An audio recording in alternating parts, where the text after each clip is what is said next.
Blessed morning, IPN family. Ang devotion natin for today is from the book of 2 Timothy chapter 1. Let us open this in prayer. Father God, King Jesus and precious Holy Spirit, we acknowledge your holy presence. Nawa Panginoon sa oras na ito, Lord God, sa araw na ito, nawa ikaw ang siyang manguna, Panginoon. At Lord God, mapag-aralan namin, Lord God, ang iyong salita. Nang sa gayon, Panginoon, makalakad kami, Panginoon, na naayon, Lord God, sa iyong kalooban, Lord God. Nawa patuloy, Lord God, na lumago, Panginoon, ang pagkilala namin sa inyo sa pamamagitan, Lord God, ng iyong salita, Lord God, na magkaroon po kami ng spiritual understanding, spiritual, Lord Jesus, o God, knowledge, Panginoon, Lord God, about you, O God. Salamat po, Panginoon, na patuloy kaming lalago, Lord God, sa relasyon, Lord Jesus, namin, Lord God, sa inyo. We praise your holy name. In Jesus' name I pray. Yung pinaka-insight ko lang po dito is sa 2 Timothy chapter 1. Sabi nga 6 to 7, Therefore, I remind you to stir up the gift of God which is in you through the laying on my hands. For God has not given us the spirit of fear, but of power and of love and a sound mind. Kasi yung letter na ito, sinulat siya ni Paul, then ang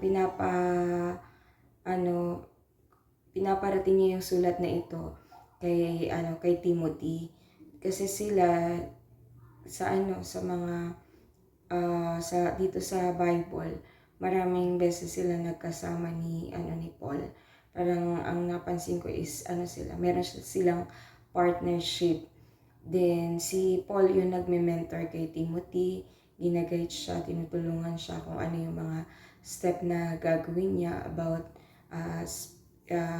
spiritual maturity. Tapos dito is na-highlight nga dito yung pag-lay hands nga ni Paul kay Timothy, na nire-remind siya dun sa gift na binigay ni God sa kay Timothy. Kasi tayo as a vessel, ginagamit talaga po tayo ni Lord para mag-impart or mag-anoint ng mga tao sa paligid natin, or kung sino man yung inatasan ng Panginoon na i-anoint. Kasi yung anointing na yun, hindi daw yun spirit of fear. Kasi minsan, ang mga tao, naging slave na sila sa fear. Sa kahit sa maliliit lang na bagay, basta sa lahat ng mga areas ng buhay ng tao, meron silang kinatatakutan. Kahit na mild lang na yan, or about budgeting, or about sa pupunta sa ganitong lugar, or mga ganun. Dapat kasi yung fear na ito dapat yung pinaka-break sa mga Kristiyano. Sa mga, yung fear na ito, dapat ito yung pinaka-root out, matanggal. Kasi iyan po yung talaga nakakapag-hinder para makaalpas tayo dun sa calling na meron tayo. Kasi nga, hindi nga daw spirit of fear yung binigay sa atin. Ang binigay po sa atin, the spirit of power, love, and sound mind. Ayun yung i-claim natin, na yung meron tayong power to rule, meron tayong power to change the atmosphere, or to change the situation, na kaya nating i-rule yung mga yung mga nakikita ng mga mata natin, whether spiritually or physically. Then next is yung love. Kailangan mag-move tayo doon sa spirit of love, na kung ano ba yung heart ni Father God or heart ni Lord Jesus sa mga sa mga tao, dapat ayun din po yung makaptured natin. Kasi may mga times na pag nakikita natin yung yung tao na makasalanan na ganito yung ginagawa nila, is minsan nagkakaroon tayo ng lumalayo tayo sa kanila, or iba yung tingin natin. Kumbaga, in our mind, nag-judge na po tayo. Ang po is, alalahanin natin yung yung kay Mary na Mary Magdalene, na 'di ba maraming bumato sa kanya dahil doon nangalon niya siya. Pero hindi naman siya tinaboy ni God ni Lord Jesus dun sa presensya niya. Kumbaga, ang nangyari is inaccept pa rin niya. Hindi niya pinalayas. Kumbaga, hindi niya hinusgahan yung babae na nangangalon niya. Kung si Lord Jesus na Panginoon na nagpatawad, dapat maging gano'n din yung heart natin, na kailangan meron tayong heart dun sa mga nagkakasala. Kasi dapat ang hate natin is yung kasalanan, hindi yung tao. Kasi yung tao, mahal yan ng Panginoon.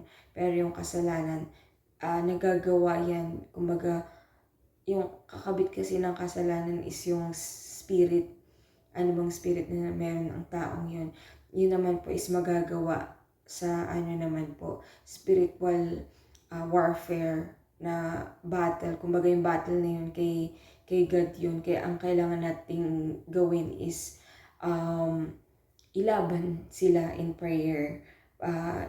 Ipag-pray sila ng protection, ipag-pray sila ng grace, ng mercy, na makita talaga nila yung truth, na dapat talikuran na nila yung luma nilang pagkatao, yung pagkakasala na umuulit-ulit sa kanila.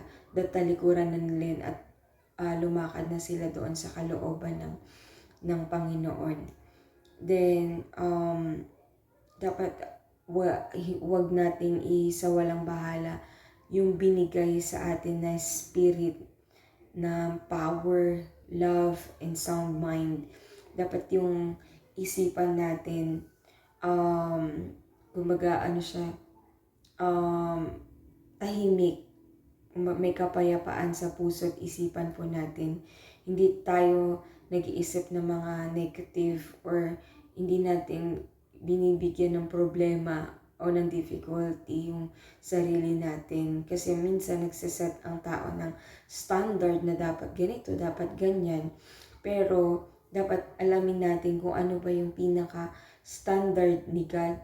Although tingin natin na mataas yun, pero si Lord, nakikita ko na hindi niya hindi mabigat sa kanya ang lahat. Kumbaga, simple lang sa kanya yung lahat-lahat. Kailangan sa mga bagay na i-encounter natin, wag nating tingnan na mahirap.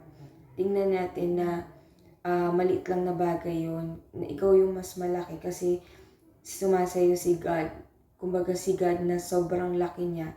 Dapat kung titingnan natin yung isang situation, wag tayong ma-overwhelm. Kailangan tingnan natin yun na maliit lang, na kayang-kaya natin yun i-rule, kayang-kaya natin i-defeat yung works ng enemy. At ang magtatayo o magtatagumpay is yung mga anak ng Panginoon. Tayo yun. Tapos, sanay naman, who has saved us and called us with the holy calling, not according to our work, but according to His own purpose, grace which are given to us in Christ Jesus before time began. Yun nga, yung natin, na lagi nating naririnig, yung buhay natin is hindi na nga sa atin, kundi yung buhay natin is hidden in Christ Jesus. Kumbaga, merong purpose or calling ang bawat isa sa atin. At hindi yun basta-basta. Holy yun kasi kung holy yung pinaglilingkuran natin, kailangan pumunta rin tayo sa presensya niya, na meron tayong puso na malinis. Kasi para fully magamit po tayo ng Panginoon. Kasi nga, minsan nakatuon tayo dun sa mga ano natin sa mga sarili nating kagustuhan, sa mga pangangailangan ng pamilya natin o ng sarili. Pero lagi po nating isipin na malaki po talaga yung mission natin dito. It's all about kingdom. Kumbaga nagbi-build tayo ng kingdom ng Panginoon here on earth. Sabi nga po, your kingdom come, your will be done on earth as it is in heaven. Na dapat ang bawat tao pagharian ni Holy Spirit, na hindi sila mapalayo or mali ng ng daan. Kumbaga tayo yung gagamitin na to usher them sa presensya ng Panginoon, na lumalim sila sa pagkilala sa Panginoon. Kahit man nagtatrabaho tayo, nag-aaral tayo, wag na wag po mawawala sa puso at isip natin yung pinaka calling na meron tayo in the realm of the Spirit, which is tinawag tayo as warrior, as a sons and daughters of God, na meron po tayo talagang gagawin na hindi natin pwede na isa walang bahala, na kasi dating yung ibang henerasyon hindi pwede na mag-stay lang sa ganito. Kumbaga lahat nung yung mga gifting, yung mga skills, knowledge, or teaching na binigay sa atin, dapat ma-impart natin yun, mapasa po natin sa mga next na na generation. Na lagi po natin tatandaan na maiksi lang po talaga yung buhay dito sa mundo. Ang pinaka talagang buhay natin is doon sa kaharian ng Panginoon, na ituon natin yung natin yung puso't isip po natin doon sa pangako niya, na makakasama natin siya forever and ever doon sa kaharian niya. Then next naman sa 3, I thank God whom I serve with a pure conscience, as my forefather did, as whose ceasing I remember you in my prayer night and day, and greatly desiring to see you, being mindful of tears, that I may be filled with joy. Yung nakita ko kasi dito yung relationship ni Paul and ni Timothy, na grabe yung compassion ni Paul doon kay Timothy, na makikita mo sa letter niya kung gaano niya kamahal yung ang tawag pa nga niya is anak, minention niya pa nga is anak, pero ang po is po sila spiritual partner, meron silang spiritual partnership, na si Paul yung nagtitrain sa kanya, nagme-mentor sa kanya, ina-assure siya, or para kumbaga gumagamit din si God ng instrument na para ma-assure yung buong church, kasi nga tayo is instrumento na tayo ng Panginoon, possession niya na tayo. Hindi na tayo dito hindi na tayo taga mundo, kundi taga kingdom na po ang bawat isa sa atin. Kaya i-maintain po talaga natin yung puso natin, na meron tayong good conscience, at magkaroon po tayo ng puso para sa mga tao sa paligid natin, na katulad ni Paul, hindi siya nag-stop na manalangin. Sabi niya pa nga is day and night na siya, tuloy-tuloy siya nananalangin para doon sa church, or kay Timothy, na yung ang pinaka nga natin is kailangan natin is lumago yung po natin, yung relationship po natin kay Father God, kay Lord Jesus, and kay Holy Spirit. Kasi pag nagpagamit tayo, hindi tayo nagbigay ng reservation sa sarili natin, basta yung puso natin, buong buo natin na inaali sa Kanya, totally magkakaroon po tayo ng level up in the Spirit. Makikita natin yung miracles and signs and wonders ng Panginoon sa mga buhay natin. Kaya nga po, ang kinakailangan is magmahalan po tayo na parang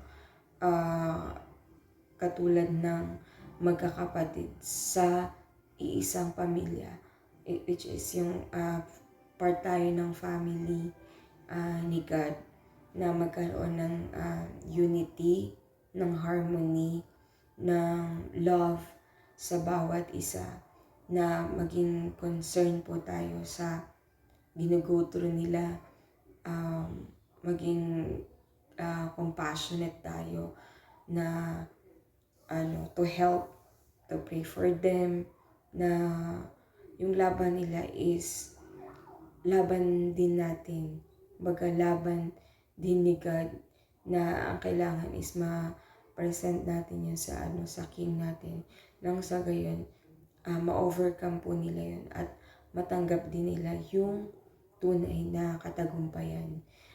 Siguro po ayun lang po yung maishashare ko sa 2 Timothy chapter 1. Maraming salamat po sa pakikinig. Sige po, i-close po natin in prayer. Dear God, maraming salamat po, Lord God, na patuloy po kaming lalago sa pagkilala, Lord God, sa inyo.